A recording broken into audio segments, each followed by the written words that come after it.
it was like, wow, a tsunami of opportunity. See where Dubai was when I arrived and where it is today. It's chalk and cheese. The one thing that hasn't changed is the vision. Okay, first red flag, and this is a pet peeve of mine. And what are they getting for it? They have to go private healthcare, they have to go private schooling. But the biggest thing is safety. And things were in the noughties before the global financial crisis were wild. The same property could exchange hands 3 times in the same day, and it's things like that. The credibility there, okay, during that COVID period, a lot of people were saying, what have I done? So sometimes you gotta look where the smart money is. So 2025 is the year of off-plan in Dubai with the record number of launches. And it's about to bring one of the best opportunities to buy in Dubai. In this episode, we're going to discuss how to navigate the Dubai market, how to make sure you are investing right to maximize the returns on your investment. And we're going to discuss all things investing for 2025. I have a special guest with me today, Fintan. Fintan is an off-plan expert. He's got decades in the game, has taught me everything I know. And you okay? Yeah, I was just rubbing my hands here. I'm just like, I'm loving this intro. I'm like going, this is very. But this, I was going to say, you know so much before you've even got here. Not about Dubai specifically, though. Not Dubai, but handling people, sourcing what's right for them. Yeah. So I'm just guiding you, like putting little stabilizers on you for a little while. That's all. So Finton's an encyclopedia. Is that how you say it? Yeah, those things that used to be in a bookshelf at home when you were growing up. Yeah. You're too young to remember that. Yes, So encyclopedia. Hopefully we're going to bottle up your knowledge. Okay. Because what Finton doesn't know isn't worth knowing. Oh wow! I'll tell you. So I've got some quick fires to start with, just to warm you up. Okay. You don't need warming up. Stretching out. Okay, so for you, investment-wise, this is just you personally, would you go for villas or apartments? I think right now, if the budget allows, townhouse, villa. New build or completed? Well, it depends on cash flow. I know that's not the right answer because I've done both. Yeah. I've leveraged, but I've also gone with a payment plan with a developer. So it depends what your cash flow position is and your ability to take advantage of leveraging with the bank. Capital appreciation or rental yield? I like rental yield. I think real estate is a medium to long term, and if you do it right in the medium to long term, the capital appreciation will come. But I want occupancy. I want rental in the interim. Yeah, I think that security of like the monthly cash flow gives people the freedom that they're looking for in property. Absolutely, but it also gives you that cash flow to reinvest again and grow your portfolio. Long term versus Airbnb? I think for me personally, long term. I like the stability. I like to know there's somebody there. If I had a property that didn't have a mortgage in a prime location, then I'd probably have the temperament to do Airbnb and trial it. But if you have a mortgage on the property, those periods that are low occupancy, you've got to make sure that you squirrel away the money in the high season to cover that period. Yeah, it's always like high risk, high reward. It depends where your like risk tolerance is, I think. Yeah, exactly. And then quality or quantity? Oh, quality every time. Yeah, quality has to be. Quality wins in the long run. And what is your most important aspect of an investment? Who am I getting into partnership with? Who's the developer? The starting. And again, it's like that. High risk, high return. One of those developers that I got in with 9 years ago, they weren't known in the market. But I did my background research on them. Who were they? What was their starting point? And what was their vision for the future? And once you get to understand that, that then gives you the peace of mind that, yeah, this is the right time to get in with this person when they don't have a brand equity. Yeah. I think developers are hugely important. And I've noticed that here more than anywhere else. Like in the UK, it wasn't as a bigger question that people asked, and it didn't have as much of an impact on the investment. Whereas here, I see it have massive kind of dictations on the capital growth, the gains, the quality, the everything around it. And I think that's one major difference in investing here. Absolutely. But it's an exciting time to have come to Dubai.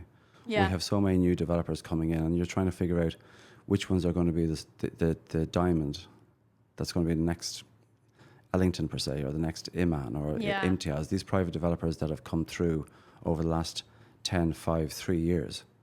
Who's the next developer to get in with now? Early. Early. And as the name gets momentum in the market and brand equity, well, you're going to win with that person. Yeah. It's like picking the right horse. Yeah. You want to make True. sure that, if you're jockeying a race, are you going to go on the donkey, or are you going to go on the one that's the favourite? You're going to, Yeah. We'll come back round to developers, Yeah. but for those that might not have met you before, Yeah. could you give us a brief intro into your experience, how you got into Dubai property, and how you got to where you are today? You did say brief, didn't you? We've only got an hour, Okay, fair enough. See what you can do. Okay. First of all, I've been in Dubai for 10 years. Moved Yeah. over here with my wife and daughter. Fen was 5 at the time. Never lived outside Ireland in my life. We had come through, what brought us to that point was we had opened up our own agency in Ireland in 2005. We had a couple of good years before the global financial crisis. And to get ourselves up and running, we had worked days and nights and weekends to do that. So we were never afraid of hard work. And then we moved that business to sales, and we dealt with people going through different financial situations, breakups, negative equity, banks knocking on the door. And I suppose through that period where we moved from sales to letting and management, the most important thing in our business is relationships. Yeah. And being that sounding board and being that person that can give the client the right advice and guide them through a very difficult process. Before that, myself and my wife, in 2005, we opened up our office with a Remax franchise, and we had never worked in real estate in our life. Took the office, took the franchise, and we painted our office, furnished it, and then the two of us looked at each other and said, now what? And we turned the key in the door. And what was a scary time when you didn't know what you were going into, within 18 months we had garnered 48% market share in the town that we're in. And that was just because we didn't come through that traditional of working in an estate agent's office, this is how you do it. Yeah. And we were just ourselves. And Did it your we work hard, we're honest, we ooze integrity, and we'll always put our clients first, and we love what we do. That's the formula. And I suppose that has what led to one thing, and the global financial crisis led us to think about something else, and that brought us to where we are now. Growing up, did I think I was going to be working in property? No, I was going to be an accountant. Woohoo! Okay. That high, I was not saving kittens out of a tree and a fireman. I wasn't going to with a superhero. Dad was an accountant, so I'd always said I was going to be an accountant. Yeah. And played rugby. And did accounting and finance degree, did professional accountancy exams. And one thing led to another. Fate, serendipity. It's only when you look back and can join the dots. I'm where I'm meant to be doing what I love doing. Yeah, that's the best thing. And then what was the major differences then between Ireland property market then coming over here to a brand new city? Yeah, so coming over here, it's funny I just say that. I remember coming over here and the biggest thing, you come over to work in real estate here, it's commission only. Yeah. So we had our own business. So I was used to that mindset, except coming over here was like a weight off my shoulders. You weren't paying for the rent, the rates, the franchise, like everything the staff and everything. So I came over here and I just had to think about myself and my family. But you think you know real estate, and you come over here, and for the first 3 months, Lord Almighty, okay, it was like, wow. Yeah. Wow. And it was like a tsunami of opportunity. And there was a tsunami, and you're thinking, where's the opportunity? And you're trying to figure out where's the best place to go. And there is so much to take on board. And initially, I thought, what we did in Ireland for 10 years, was that a help or a hindrance? I came over here thinking did my Excel, looked at the market share of an area. I remember ranches, looking at these areas, the average property, the transactions, the commissions, that's what it was worth. How much of the market share would you have to get to earn this much? In order to get that much, working it back, how many units you'd have to sell. Yeah. Did all that.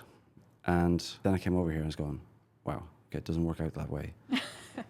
So the first 3 months was just immersing myself into it, asking questions. And then my very first deal in my 3rd month, gave it David Pozier, a guy from Liverpool, was a rental property. And I came away from that rental of a villa to David and his family, who'd moved from Singapore over 9 years ago. And I came away from that going, hang on a second, the rules of the game are different over here.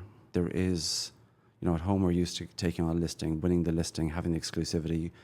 If you're exclusive on the property, you're in control of the buyers coming to you. They have to get in the front door. You've got the keys to the front door. Over here, it was nothing like that.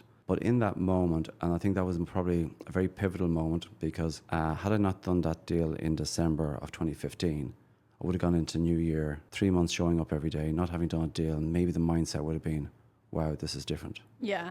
Is this the right thing for myself and my family? And in that moment of just meeting the people, asking them on a human level, how are they getting on with the move, guiding them through the process of getting their visa, a good PRO, opening up their DIWA, and just all the things that they didn't know. I walked away from that and going, this is still a relationship business. Yeah. Whatever about the environment, I have no control over the environment, how things work here. But what I do have is the ability to understand people. Well, if they can understand the accent, they might not understand me. But was just to have that relationship with people and just be yourself. Yeah. And in that moment, I remember their daughter, sorry to go off on one, I arrived to the property. I hadn't been to the property before they came, scooted around it. They knocked at the front door. I was trying to get downstairs, show them around the property. It wasn't ideal for them, but I was telling them I'd gone through the same journey that they were doing now, 3 months earlier. And it wasn't about finding the property, the perfect property. It was just get a foothold, get yourself settled, get back into the routine of work and all the rest. But there was one moment where their little daughter came, and when she was there, I pictured myself, Ronnie, and Fen arriving. Yeah. And in that moment, I'm just me. I spoke and I told them about where Fen was in the house, under the stairs. She'd be in there with Monkey Joe, reading her book, and that'd be her Narnia. And as we were going around the house later, that little girl was in Narnia. And I said to the parents, their daughter seemed very happy at home. And I said, I don't know about you guys, but somebody's found a new home. And they laughed, because we can have humour with what we do. And said, okay, what are the next steps? And that was it. So that to me was a catalyst. Sorry for going off on one, but I think it's important to realise that whatever Dubai offers, and whatever AI does, and whatever technology does, and blah, blah, blah, it is a relationship business. Yeah, it's a people. Built on trust and integrity. That's so true. I almost went through kind of the same of in the UK, did property, and you come over and it is still bricks and cement, and you're selling homes. Yeah. But the difference is overwhelming of the pace, the projects, the locations. Yeah. It's just whoa. But then when you strip it back, you're right. It is just a relationship, trust building, and listen, being prepared to put the time in with the client. Yeah. And when you start seeing about how things work here, and and we are in a very fast-paced market. We are in a market where things are selling out and decisions have to be made quick. But what that does then with a lot of brokers is impatience. Yeah. If you don't take it now, it'll be gone. I struggle with that. I think property, people need to know what they're getting into. Yeah, they need to feel really comfortable and confident in a decision. And that's something that I've never gone. I've never gone with that. Listen, we need to move quick. Now, there's a time I will say to somebody that, no pressure. Right now, if you feel this is the right thing for you, we need to move on it. Otherwise, if you're not ready, say so, because but I need to let you know that you don't come back to me in 24 hours, 48 hours, say, we want to go forward. So it'll be and it'll be too late. And then you turn around to me and say, well, why didn't you tell me? Yeah. Maybe they were ready to make a decision. It is finding that balance of being informative, but not pushy. Yeah. Because the market pushes them anyway. You don't need to be pushy as a... Yeah, and on the other side, you've got too many people in the market pushing people into the wrong thing. Yeah. Because they, maybe through lack of training, maybe through personality, whatever it is, maybe it's because they just want to get to the commission, the end line as quickly as possible. But they're pushing the person into the wrong product. Yeah. And I'm seeing this so often now, and people are getting caught up in this kind of, do this, without doing their own due diligence. And people have worked hard to save their money to invest, yet they'll part with it so quickly. Yeah. And I'm going, if that opportunity goes, there'll be another one. And the timing will be right. Yeah. And maybe there'll be a little bit more to pay. But that price that you're paying for not making that decision, a rush decision, is your peace of mind premium. Yeah, reassurance. Yeah. So what's been the biggest changes that you've seen in the market over the last 10 years since you arrived? So I think the one thing is the pace of information. Everything's available now at a click of a button. So when I came here, I'm not a dinosaur, okay? You sure? Yeah. Okay. I'll bank that. I'll have a memory like an elephant. Don't worry about that one, okay? When it came over here, it was all, went down to a developer's office, you went in there, they gave you a hardback brochure. Very often the renderings in the brochure looked nothing like the end product. And because that's what went before.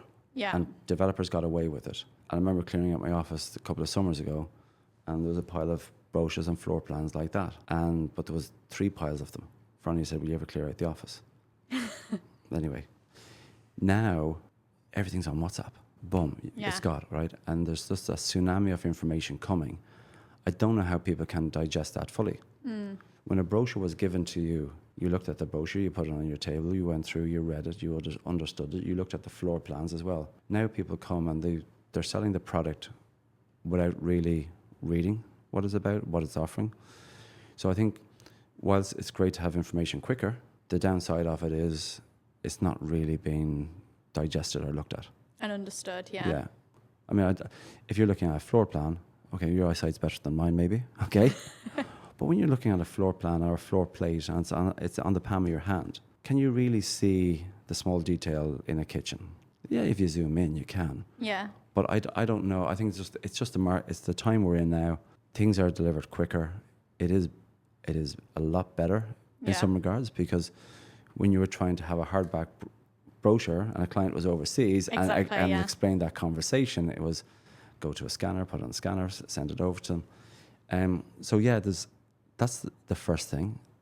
Second thing, Dubai has garnered a lot of international attention, a lot of investment, a lot of new developers that are going through a learning curve. So even if they've done it in their own country, the practices and standards over here are very different. You go down to a construction site and try and find, mechanical, electrical, plumbers, carpenters, tradesmen that are at the same level at home as over here. So then it's down to the contractor and the developer's quality control to ensure that the product is right. When you get your apartment, you get lovely painted walls. Sometimes those walls aren't always nicely smooth painted or finished. So I think over here there is going to be a lot of learning curves with new developers coming in. Yeah. But there will be a lot of new developers that will find their feet quickly, and they'll have a vision of where they want their brand to be in 10 years before they start. So I think that's good for the market as well, because some of the bigger developers in the market could be accused of complacency. Yeah. Previously, True. because there was no competition. Yeah. You look at Majid Al Futtaim coming into the market with Talal Al Gaf at the start of 2020. Okay, are we getting better townhouses and floor plans, whether it's in Pam Jebel Ali today, because these guys came in and Majid Al Futtaim and gave people a better experience in selecting their finishes? What floor plan do you want on different levels? Do you want the landscaping package? Do you want the pool? And I think competition is good. Oh, it makes people level up their game a little bit. Oh, absolutely. This year's the most property launches ever. And I think that's going to make the developers, put them in a position where they do need to be competitive, where they need to create excellent products, because there is so much more competition. And developers is something I wanted to touch on, because it can massively affect your investment. It can mitigate your risk. It can actually help with capital appreciation. But why do you think it is so important that people are using the right developers? You said there, mitigate risk, reputational risk, okay? Past performance is an indication of future performance. Yeah. If somebody has a past performance of saying they're going to deliver X, Y, and Z by a certain time, and they deliver something that is inferior, that is later, well, unless there's a serious change in mindset and leadership at the very top, why would that change now? Yeah. That'd be a question there. So, when you go into different communities, you'll know the look and feel of them, right? EMARC communities, master communities, stand out on the head and shoulders of everyone. Okay, I think Majid Al Futtaim are going to come up here, and in 10 years' time, if we're having the same conversation, that'll be an interesting conversation. I think you're going to see this year more medium-sized developers coming in and doing master communities, townhouse communities that we haven't seen before, because typically it's always been the government-backed. Yeah. And I think if you're looking at a developer, say for the example of Miras, A number of years ago, we're driving through as a family. We're driving through City Walk, and Fen is what 8, 9, 10 years old, and she's like going, "This looks very like Blue Water Island." In the eyes of a child, she can see the look and feel and the finish. So, knowing that to have that, this developer will deliver X, Y, and Z, and there's consistency. Well, you've got peace of mind, and then people know what to expect, and they know what to expect in that community. So I think that's good. As time goes on, you pay a price in that. You know, you're going to pay a premium for that, because these guys have established brand equity over time. Does that attract tenants? Does that attract buyers? Yeah, that brand is his brand. Yeah. You know, why do people buy Mercedes? Why do people buy, whether it's Adidas? They know what they're going to get with that. And all the time, there's a value to that. So I think you've seen a lot of new developers coming in. And I'm really interested to see what these developers came in 21 and 22. I'm really interested to see the finished product. Yeah. To see, are they going on now to be in 10 years' time what Ellington was 10 years ago? Early days. Which developers have you got your eye on of some good ones in the market? I like what Imtiaz is doing. Yeah. Imtiaz has gone in very heavily with their branding of their name. You'll see them on billboards around. But when you look behind it, they're very much in the way like Shoba. They were a contractor first. So when you get to know the brand, there were contractors that became developers. And even back in 2016, one of the first townhouses I sold in JVC, they had built townhouses then, but they didn't push on then into development. In the last couple of years, they have. And they're delivering exactly what they said, fully furnished. They went in there with a Alfrajan JVC. They're identifying newer areas like Dubai Land Residential Complex, Dubai Islands. So I think what they're doing is really worth keeping an eye on. Mm-hmm. There's another developer last year that name wouldn't be well known in the market. We sold, and Allsop, we sold a lot of their units. If you ask somebody, have you heard of Avalon? They'll probably say no. But Avalon is a sister company of Iman, who are now launching in Motor City. I don't know, is it their 15th project at this stage since 2016? But Iman, people would say, is spot on. They deliver on time. They have awards from DLD. So the same family now have the sister brand. They're using the same interior designers, the same band of consultant engineers and contractors. And on their first project, you get in there at a really good price. Yeah. And the product itself is not going to be very different to what Iman is, other than the DNA of the building, of like the size of the building. So there are a few of the smaller private ones.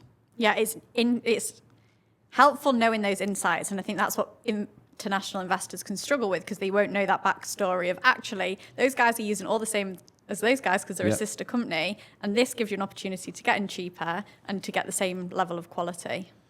And here's the thing is, and how do I know about Ismail and Iman? Because back in 2016, I'm driving around JVC. We weren't getting the information fed to us on WhatsApp. Yeah. You had to go out in there and prospect for these developers. You had to go down the site in the porter cabins filled with smoke. You'd be going in there, and by talking to the guys that were building, the sales guys would say this would be the completion date. When you were in that porter cabin with them, you found out exactly what the completion date was. You know, I remember one building, and it was meant to be, everyone was selling it in the market by a certain date. And I said, no way. And I went down to the site, went into the porter cabin, and the guys were there. And I said, what date are you going to be finished? And they gave me the date as per what the developer was saying. And it was filled. And I said, okay, you finish by that date, I'm all bringing it to Burj Khalifa Armani Hotel for a slap-up dinner, yeah? Dinner on me. And they cracked themselves laughing, because not one of them believed what they were saying, and they knew that. So I think, again, like Ismail, when he was building the townhouses and you went to go and meet him in his office in Business Bay, in that one meeting with him, says this is a young developer who there's a pedigree in the family that is going to deliver. They want to build a brand. And in that moment, you got a feeling from him that he was building something here, and he had a vision, and he was determined. And he was watching what was happening in the market and watching what the best people were doing in the market, which was Ellington at that time. Yeah. You knew in that moment his journey was going to go that way. Yeah. Got like a finger on the pulse of what's Yeah. happening and a vision for the future. Yeah. I think it's important. On the flip side of that, then, if you've got a brand new investor wanting to get into the Dubai market, what red flags should they watch out for when they're looking at different developers? Okay, first red flag. And this is a pet peeve of mine, is they will listen to people without actually looking at who they're talking to and what background they have. And again, there's a lot of new people into the market over here, but who is supporting them? Who is guiding them in making sure that they give their clients the best advice? You've got clients going out there and they're talking to every dog on the street. Okay, you know, the fact of the matter is over here, the barriers to entry into real estate are very low. Yeah. You've got a RERA course and you do your RERA exam and away you go. And that's fine. But what we've got to look at here is the companies that they're working in. Look at the management structures. Look at the companies. How long have they been around? Are they just selling off plan? Are they going to provide that full life cycle services from mortgage to snagging to property management, letting, blah, blah, blah. So I think the first red flag is taking advice from people you never met and jumping into something without actually vetting the person that's giving you the advice. Yeah, the due diligence. Okay, that's the big red flag for me. Some of these companies will push, they will just focus on one developer. Red flag for me is the person you're talking to. Are they asking you what your objectives are? Have you invested in property? A fact find to start with. Do you know Dubai? What areas of Dubai do you know? Are you aware of X, Y, and Z? Again, if somebody is giving you a payment plan and saying that's it, are they asking you, have you got a clear understanding of what you're getting into? Yeah. These payments have to be made by these dates. If you don't, there will be penalties. It is a contract. And the red flags are, before you even look at the developer or the product, is working with that person that really has your best interests at heart. If you get the vibes from somebody that they're just there for the sale, keep looking until you find the right person. I think that's true. I had a meeting with a client earlier Yeah. and they were like, oh, I was down at Shoba and they were telling me like this is the best thing since sliced bread. And I'm like, well, going to someone, whether it's Shoba or anyone, who only sells one product is going to tell you that is the best absolutely. thing, because they're not going to advise you on the entire market or the different developers and the pros or cons. And maybe that was the right, perfect product for that customer. But like, it's like that saying, like you go to the surgeon and they'll say you need to be cut open, and then you go to, you know, like Doctors differ, patients die. Yeah. You know, like if you go to the person who specializes in that one thing, they are going to suggest you that one thing, and you better go into someone who's probably got access to the entire market and can give you impartial advice. I think you've nailed it there. And there's some very good people, and I work closely with them in developers' offices, people that I trust. But because I like that person and trust them and I like that developer, it doesn't mean that that's the right product for the client. Yeah. So how do you know what is the right product for the client if you don't take time at the very start to understand? And sometimes it's a case of, as I'm talking to you now, I'm thinking of a client in Birmingham. When I met him the first time, he owned a property. He wasn't looking at investing. And we just got talking and said, how's business? He said, yeah, well, I'm planning to retire in 7 years' time. And that was me. He says, well, have you got your finances? Is your property, you want to sell the property? And it evolved from there. And then he said, well, listen, I need to invest now for my retirement. Okay, so how much do you need to retire comfortably? And we got the figure, and then we worked back from that figure of what rental income he wanted. At that age, to have that kind of income, he wants to make sure he's in a property that gives him high occupancy. Yeah.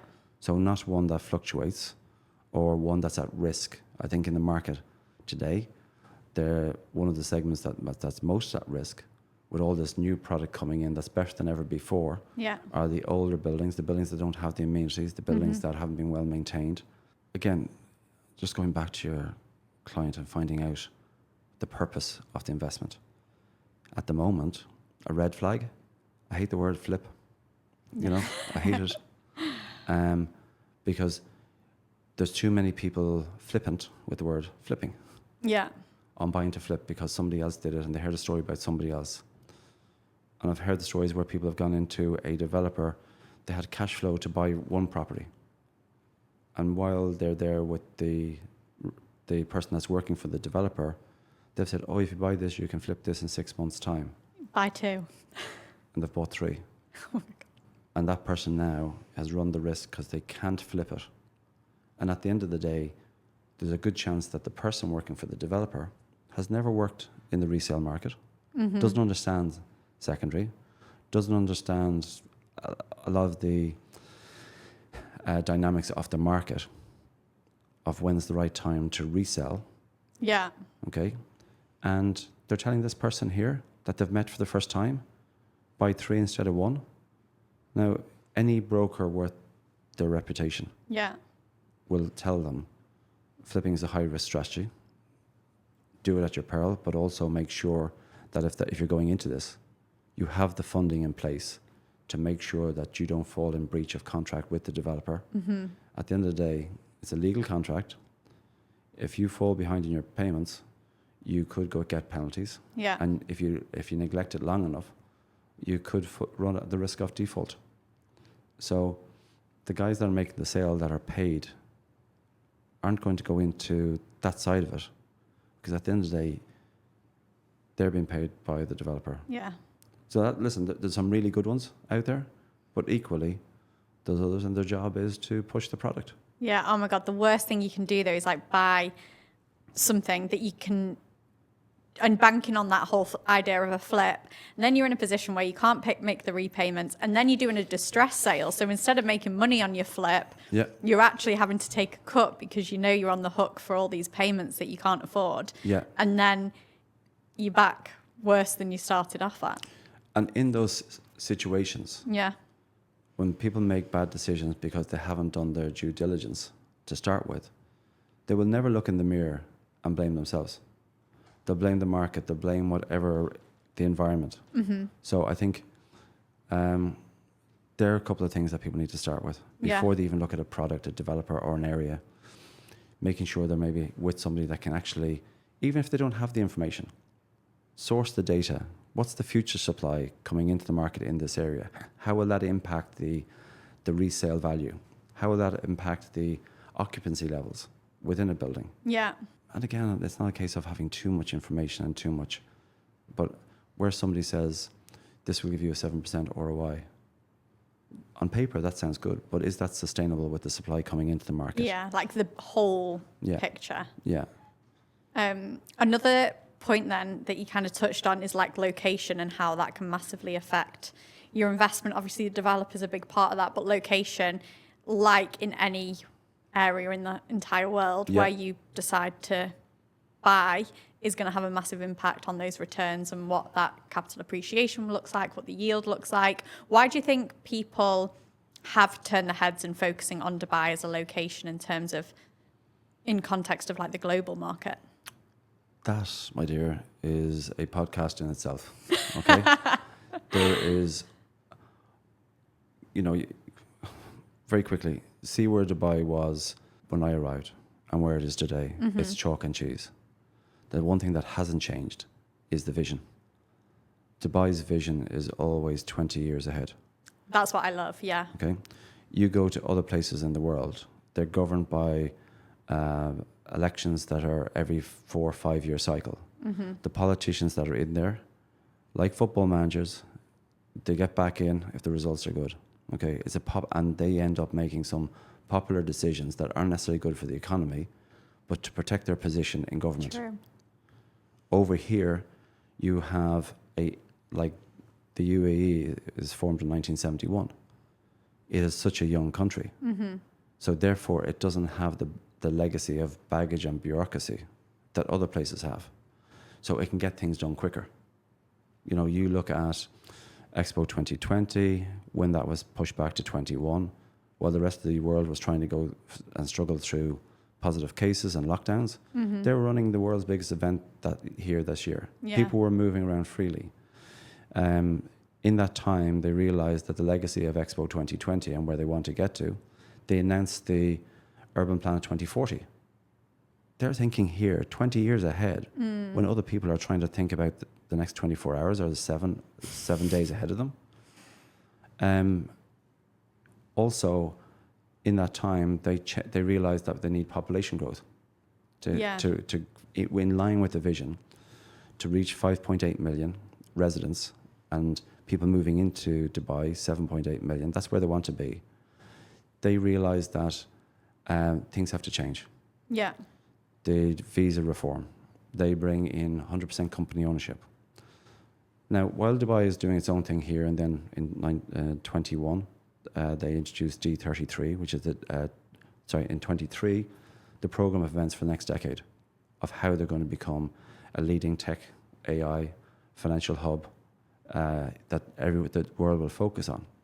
The rest of the world is imploding in certain ways. And COVID gave people time to think about how governments were mismanaging money. Yeah. Healthcare systems were broken, education, down to security. You know, like him or loathe him, Donald Trump, he has a point when he talks about this woke world we live in. Now, as an adult, you can decide what you want. But when governments bring this into the national curriculum to talk to 5 and 6 and 7-year-olds, feedback from a lot of parents is, this isn't right. When did the establishment take control over what goes into our children's mind? Yeah. And tell them that, and this is first-hand stories, that, you know, you don't have to talk to your mommy and daddy about this. You're in a safe space here. Yeah, that's wild. I mean, that is, so, and again, this is not just one country. This is from America, Canada, Europe, UK. The stories, the people are different. The demographics are very different, but the stories are the same. The people have paid taxes all their life. And what are they getting for it? They have to go private healthcare. They have to go private schooling. But the biggest thing is safety. And I'm not saying Dubai is perfect. There is nowhere perfect in the world. However, for the last, into our 10th year now, I couldn't think of a better place to raise Fen and have our family life. And this is everyday living. Up in the morning, 6:30, go to school, go to work, come home, bring Fen down to her I coach her team. She goes to her netball during the week. Dubai is not all bling and beach parties. Yeah. There's a lot more to it There's than a that. hell of a lot more to it than that. But most people don't see that. Yeah. No, that's so true. And I think that whole kind of vision and leadership, even in such a short period of time, like 53 years, they've already built a reputation of not only promising something, but actually delivering on it. Yeah. So now when they do say, oh, this is the vision and this is what we're doing, everyone's like, yeah, that'll happen. Whereas in other countries, people do come out and say, we want to do this and we want to do that. And people are like, well, we'll never see it. I think what you have found there is, I think you said, where's the difference? The credibility there. Yeah. Okay, during that COVID period, a lot of people were saying, what are Dubai doing? So sometimes you got to look where the smart money is. And you see a lot of family offices now, hedge funds, a lot of wealth is coming in here. Yeah. The compliance over the last number of years tightened up and Dubai has got off the grey list. So there's money flowing into Dubai. So it's not just about people, but there's money flowing in here. And I think what Dubai has always done, it's always attracted talent. You know, it attracted the best talent to build the city. Yeah. The best brains in real estate development. They brought them over here. DIFC, like you look at these areas. So Dubai has always attracted the talent. You know, we don't pay tax. That's a good incentive for people to come here. And where those people were coming over, we'll go over for a couple of years. People are now making their move. And they're not saying we're not doing it for a couple of years. They're saying we're doing this, we are moving. Yeah. I think once people have come here, suddenly the 2 years they set out to come extends and people are just settling down. So I think that's the big thing here is now Dubai has got the credibility that maybe in the early years where there was mistakes made before Dubai Land Department and RERA had the protections in place regarding developments and off-plan and escrow account. And things were in the noughties before the global financial crisis were wild. The same property could exchange hands 3 times on the same day and things like that. But that was in its infancy. Yeah, it's been cleaned up. And now that is out of the way. Now, in terms of like conveyancing, if you and I want to sell a property, I want to buy a property from you today, we can do a digital form on our phones right now.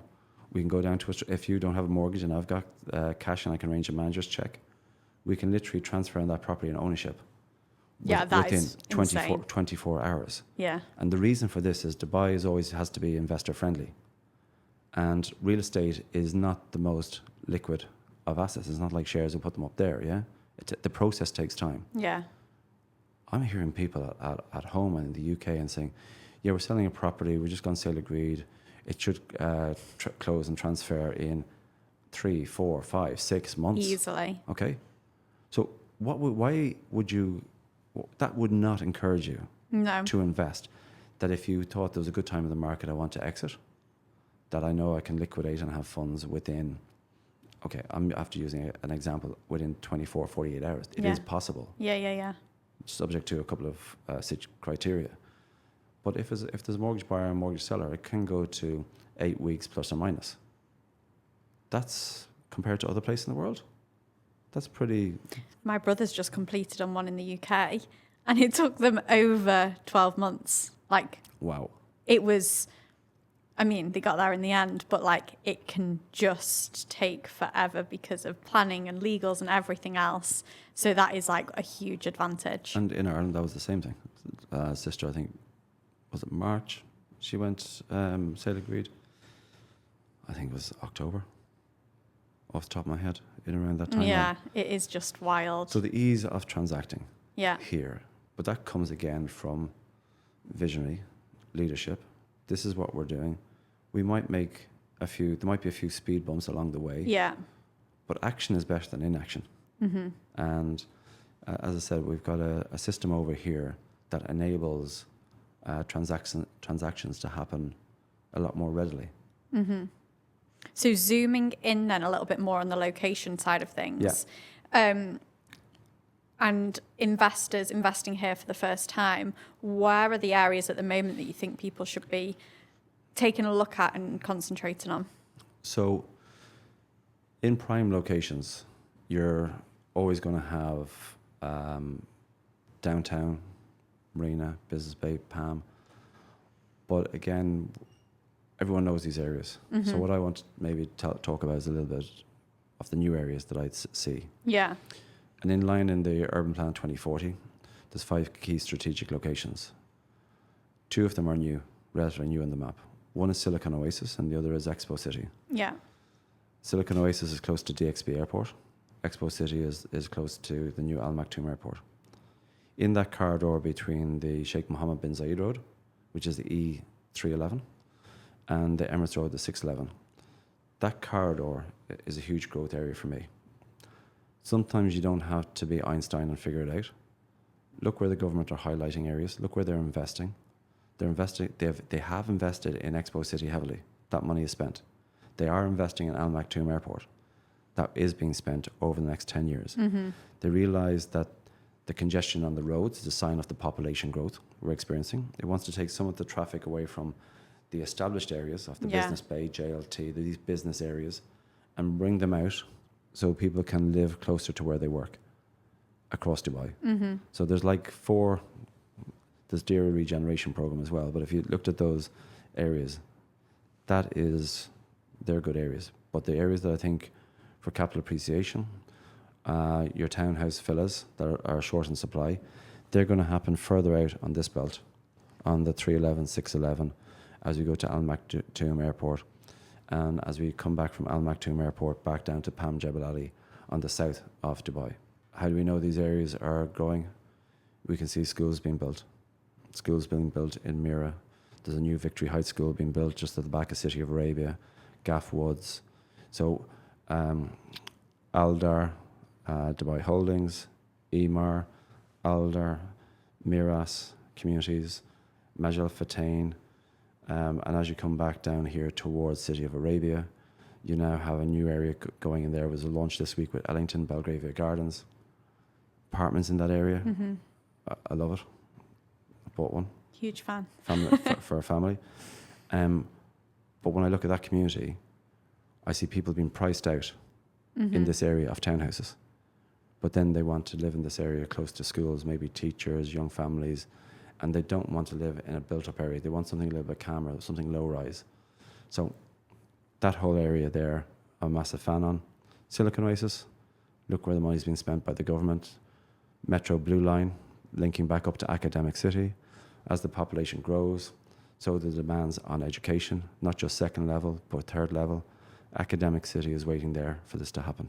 Yeah, I think one of your sayings that I love is like the best time to invest is when it's sand. And I think international investors, when they hear Dubai, they think of like the Palm and the Marina. And actually, those places now, they are fully developed. There's not as much opportunity there. And it's highlighting these new areas and understanding why those areas are working and what to look for and like how to identify an upcoming area.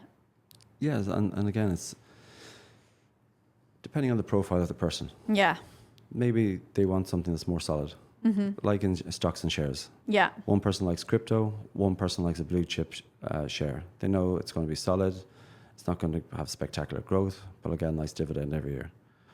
And these areas then you can expect maybe a 5% return. Downtown Business Bay. JVC will give the 7%. Yeah. Okay. Now, there's a lot of supply coming in there. So you've got to be very careful of what you buy in there to make sure that 7% is sustainable over time and that you can get a good exit.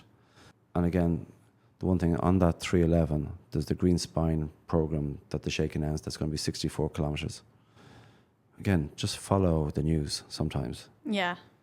And if people in today that are looking at investing, they follow the reputable news sources.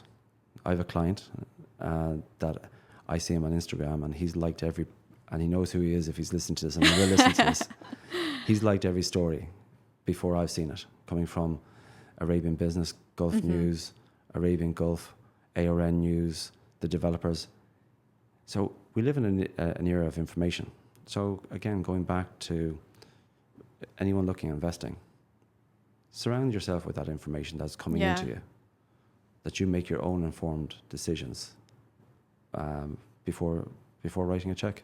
And success leaves clues, that whole thing about seeing that. where the government are buying and where they are pumping money, because they have the vision, they're implementing the vision. So it is a good indicator of what's to come. Yeah, I mean, they're giving you the pointers. Yeah, exactly. And again, does that mean all of these areas are correct? Some people are going to latch onto that, and the price per square foot that they might be charging here is going to be, I don't know that there's an awful lot of capital appreciation growth into it. So let the buyer beware and do their homework as well. And we can't have you on the podcast without talking about new build properties. Oh, yeah. Because I know that's where you thrive. Yeah. Why do you think it has been so popular in the last couple of years? Because I mean, like 66% of purchases last year were all off plan and all new build. So like why is the trend heading that way? You'll hear me always reverting back to the Urban Plan 2040. Yeah. And one of the key objectives in there is population growth. And in order to have population growth at that 5.8 million, and that's for residents. And again, this is a figure that gets misquoted. People are saying it's going to 7.8. No, it's 5.8 residents, but has the capacity of 7.8 million. They have to build homes.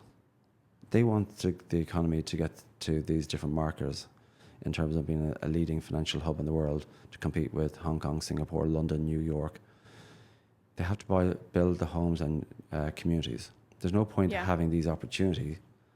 And there's nowhere for anyone to live. And there's nowhere for people to live. Yeah. And we're at a tipping point at the moment because rents have risen. And rents are going to a point in some communities that are eye-watering. But it just shows you the people that are paying these rents are people that are relocating to Dubai. They see the value that Dubai offers. And they're prepared to pay these higher rents, not just because it's the bricks and mortar and that's what it's worth. It's because of what Dubai is offering them, the opportunity, and what it offers their families. So it's not just the front door. That's what I'm paying for. It's paying for when you're going down the roads that you're safe at night. Yeah. You know, that's what Dubai is offering. So the new builds are going to be popular because people will then want to be part of that story. Yeah. They want to make sure that, I think as well as that, there's a lot of people there for investment in their home countries. There are no payment plans, you know, and a lot of people now in the UK, for example, once upon a time, the interest was an allowable expense. Now it's not. Yeah. That's true. The systems in other countries seems to favour the tenant, not the landlord. And I think people are beginning to get a little bit more educated about overseas investment, how you can utilise a payment plan. Some developers are also offering post-handover payment plans. So the developer is in effect a payment plan during construction, but then there's also the bank where you can use your rental income to pay off the developer's post-handover payment plan, or at least a significant amount of that. Yeah, which is like an interest-free loan. Which isn't available anywhere else. You know, I was listening to something today and they said the whole concept of payment plans is new. And maybe that's something that we need to be educating people about, how to utilize these payment plans. And even for growing your portfolio. People have rental income coming in. What are they doing with that? Well, you could be putting that towards a payment plan over the next 3 years and then getting a bank loan on handover for the remaining amount and letting your tenant service your mortgage repayments. Leverage the capital. So I know we're kind of running out of time, but I do want to finish off with some advice for international investors purchasing here for the first time. What would be your kind of key points of things that they need to look out for and focus on in 2025? Firstly, don't go direct to a developer. Yeah. Speak to somebody who has an unbiased opinion. Vet that person. Quiz them in the same way you would do if you were going to get legal advice or you're going to go to a doctor.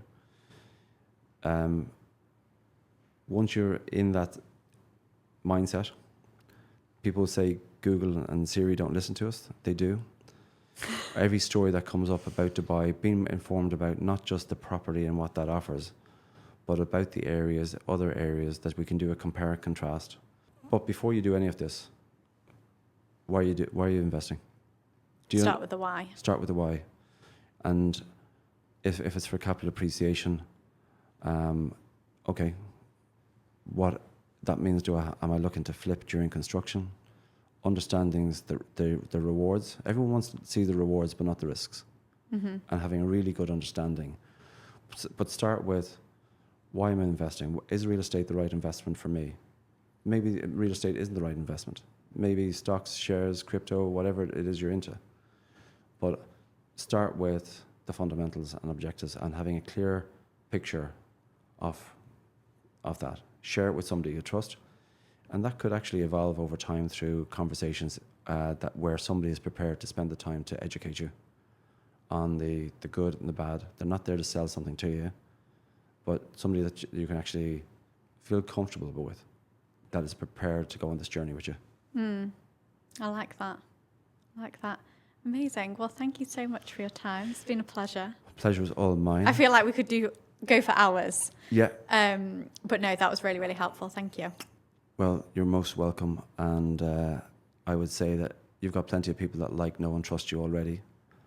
And now that you're over here, I hope to see you soar, as I know you will. I hope so. Yeah. I hope so. Where can people find you on online? Oh, Instagram. I've got... You need to give Finton a follow. DubaiProperty.Finton. Really brutal. Okay, absolutely no thought went into that one. Amazing. Well, thank you so much. Yeah, or the Allsop and Allsop website, head of developer sales. That'll be an easier find in there. Everywhere. Yeah. Brilliant. Thank you very much. Thank you. Thank you.